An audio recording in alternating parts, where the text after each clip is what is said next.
Hello, my dear friends. Today I'm talking about lunar phases qualities in natal chart. I'm not talking about what means moon in astrology, because you can find in description the link to the vlog. Now I'm talking the lunar phases, and I'm starting with new moon. The new moon is like the pioneer, the leader, the hermit, the world's savior, visionary. The moon in this phase is dark and unseen, immersed deeply in the personal and collective subconscious. The outer light of the social ego is still unformed, and so the soul's reflective light is focused totally within, giving this phase a great deal of insight and the intuitive wisdom of ancient collective memory. And yet the connection of the new moon with the renewal and birth of new forms also endows these types with a certain innocence and creative potential, much like the fool of the tarot, stepping off into trail unknown. These types of people usually need solitude to do their best work, and often express the hermitage side of their nature, even though their public life will always demand much of their attention. So they can be in the public like a Capricorn, but inside like a Pisces. New moons can show a particular genius for being tuned into the collective psyche, whether politically or artistically, and have an ability to sense where things are headed and to get ahead of the parade. They are often seen by the public as a sort of redeemer who will lead humankind into new eras of progress and hope. Their public and social ego is shaped by the projections from others and the culture at large, and they can serve as powerful archetypal figures. The main challenge for this type is to not allow the inner forces to the unconsciousness to overwhelm them, or to lose themselves in subjectivity and depression, or be too easily led by others. Instead, they can form a strong intuitive sense of identity. Such pioneer types include Sigmund Freud, Rollo May, Pablo Picasso, Georgia O'Keeffe, Igor Stravinsky, and Handel, Edgar Allan Poe, Benjamin Franklin, Lyndon Johnson, Richard Nixon, Jimmy Carter, Nancy Reagan, Queen Victoria, Descartes, Karl Marx, Charles Darwin. All changed the world with their groundbreaking theories. Good or bad are not important here to talk about. When it's about crescent moon, it's about rebel, creative genius, individualist, social idealist. Is the Aquarius or Pisces type. With this phase, our picture changes dramatically. Out of the dark phase, a thin sliver of light has emerged, and with it more awareness of time and progress. This phase is the first to encounter the polarities between self and society, dark and light, inner and outer, so there is more emphasis on individual differences. The crescent moon, constant light, represents a small victory of the progressive consciousness solar hero over the unconscious and collective traditions of the past.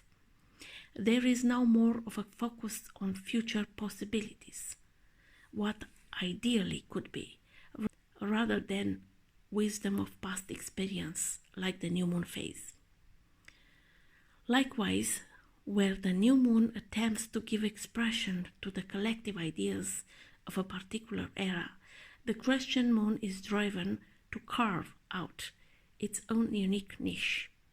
This type seems almost compelled to celebrate the freedom of the individual to think and create in new ways that often fly in the face of social customs or beliefs. Crescent moon types often display unique gift of genius, even if they are ahead of the time. For example, Galileo. These are curious, questioning souls, critical thinking type, possessing the gifts of discrimination and reflection. And it is interesting to notice how many of these type have achieved notoriety through their intellectual work and ideas.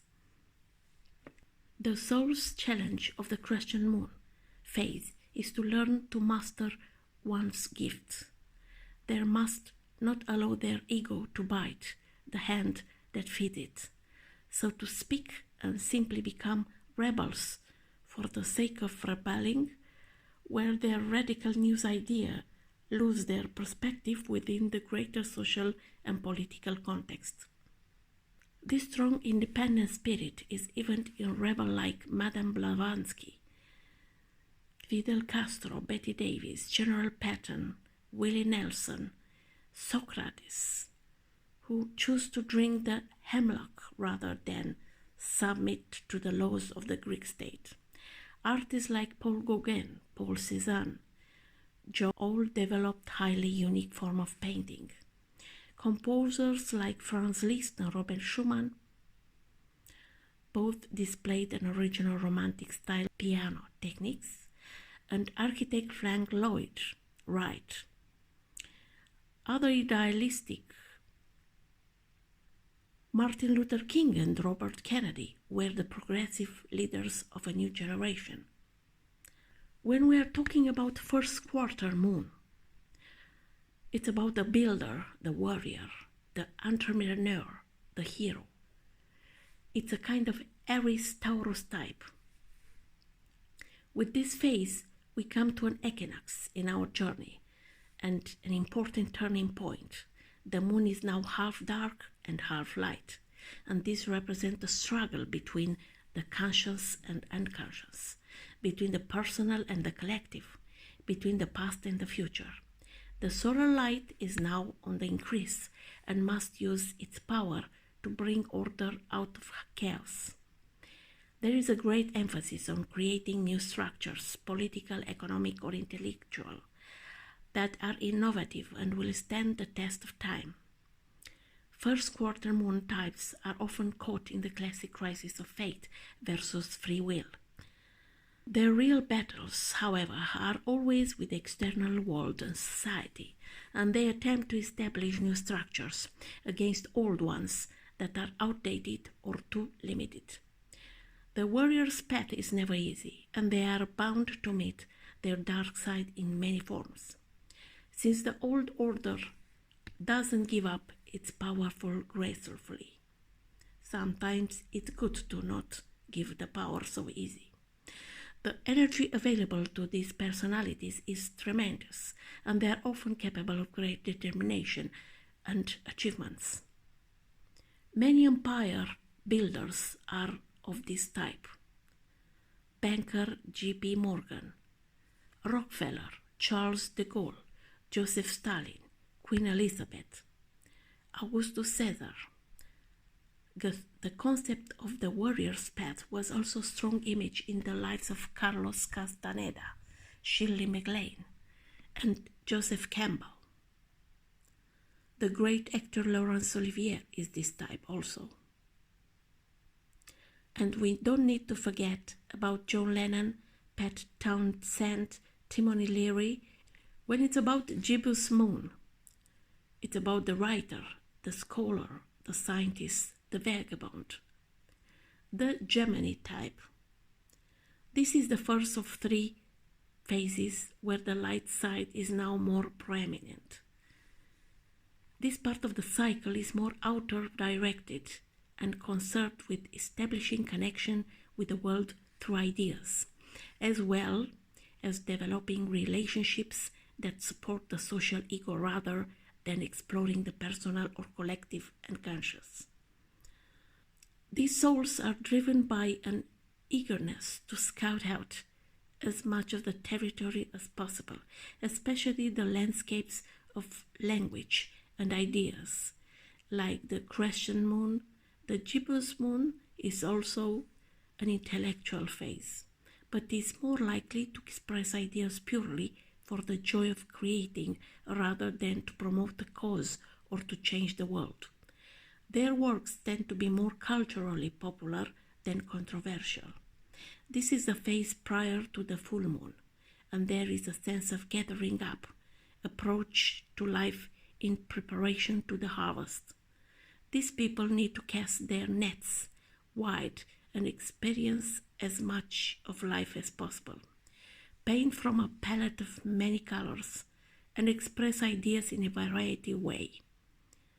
We can see this versatility to like Miles Davis, Henry Mancini, George Gershwin, and Chuck Berry. Ernest Hemingway. Also, reporter and interviewer Barbara Walters and Hillary Clinton are gibbous moons. Diplomat Henry Kissinger. Philosopher Bernard Russell. William Shakespeare. Franklin Roosevelt. Mark Twain. A.G. Wells, Norman Mailer, Goethe, John Milton, James Joyce, John Eyre. When it's about full moon, we have the performer, the artist, the divine child, the lover, is the Cancer Leo type. The full moon represents the conscious ego and its peak of development. It has secured a place of itself in the world. The task of this first half of the journey is now complete, and the self can harvest the fruits of its labor. Self-confidence, strong sense of social identity, a personal magnetism that makes these people very attractive, charismatic. This soul type was born to shine brightness when surrounded by others. The ability to work with others, it's a skill that should be used in a dynamic way. Also, skills of counseling, teaching, or social work. Being in love seems to bring out their best qualities and potential. There is also the long association of full moon with pregnancy and birthing. Full moons are gifted with enormous creative ability, but without the inner struggle that demands resolution, they may often waste their talents. Their challenge is to not lose touch with the pregnant creative source within, but to bring inner images into actual form rather than remain as mere potential. So many full moon types are also drawn to the theater and the performing arts, which often becomes the path of saving grace. We have many examples of this type: Charlie Chaplin, Frédéric Chopin, Peter Fonda, Jake Lemmon, Robert De Niro, Richard Dreyfuss, Carrie Fisher, Jimi Hendrix, Eric Clapton, Tina Turner, Cat Stevens, David Bowie, Graham Nash, Robin Williams. When it's about the disseminating moon, that it's about the pilgrim, the teacher, the servant, the mystic, and the Virgo type. For this type, the task has been for the soul to create a sense of personal identity or ego out of the raw material of the unconscious, and thus to gain more individuality and freedom of choice. This process has reached its pinnacle with the full moon. Now the moon begins its waning half of the cycle, and the re-emerge of the dark portion represents the ego's first awareness of its own mortality, the impermanence of all forms, and the existing of suffering. The self must now prepare for its return journey back to the collective and conscious, the source from where everything is coming. This type have a natural intuitive ability to discover universal truth and then bring this information down to earth and communicate it to society in a practical way. This reflects the Virgo nature of this phase, a harvesting of knowledge, as well as a teacher archetype. One of the most well-known examples of this type is Mother Teresa, with the Sun in Virgo. Elizabeth Taylor also became the first celebrity to raise funds for and educate about AIDS. Other examples of these times we have George Harrison from Beatles, Yogananda and Krishnamurti, Vincent van Gogh, Albert Einstein. Last quarter moon, the shaman, the therapist, political activist, reformer, Libra Scorpio type. With this phase, we again reach an equinox, not unlike the autumn, where the daylight is getting shorter and the solar and lunar elements are temporarily balanced in equal portions. It is also another turning point. The focus now begins to turn inward toward the subconscious, intuition and imagination. The people that are part of this type must use their solar half to give form and structure to the unconscious, to shed light on archetypal images and symbols that serve as guides for others. Alfred Adler, Henry Miller, George Bernard Shaw, Anais Nin, Tennessee Williams, Lewis Carroll, Jules Verne, Walt Disney, Charles Dickens, Orson Welles, Mahatma Gandhi, Lenin. When it's about balsamic moon, it's about philosopher, prophet, storyteller, and it's a Sagittarius type. We are now at the end of the lunar month, where there is only a thin crescent of light felt that is folk traditions is called the dark of the moon. Balsamic types are old souls, thus suggesting that this phase is more spiritually evolved than the others. They can't help but look at life from a historical big picture perspective, very much like Sagittarius, and they often show a strong interest in studying history, art, anthropology, and philosophy. They are actually a dual nature of this phase, much like the Roman god Janus, two faces, one to the past, another to the future. There is a quality of gathering up similar to the gibbous moon, but rather than focusing on a diversity of ideas, the balsamic moon strives to give meaning to the accumulated wisdom and experiences of an era. Probably the hardest challenge for this soul type is not to succumb to the growing darkness and get caught up in permission and depression, but to remember that, just as in ancient times, the cycle of life always renew themselves, bringing new possibilities and a chance to begin a new life. It is interesting that astrologer and philosopher Dane Rudhyar, who wrote one of the first books on the subject of lunar phases, was himself a balsamic type. Also, philosophers like Immanuel Kant and William James, Steven Spielberg, Federico Fellini, Salvador Dali, Bob Dylan, Ludwig van Beethoven. So it's good to see in your natal chart in which part of the phase of the moon you have been born. So please comment below in which phase you have been born and if you discover yourself in these archetypes. Until next time, I wish you all the best. And don't forget to look up to the sky. Bye bye.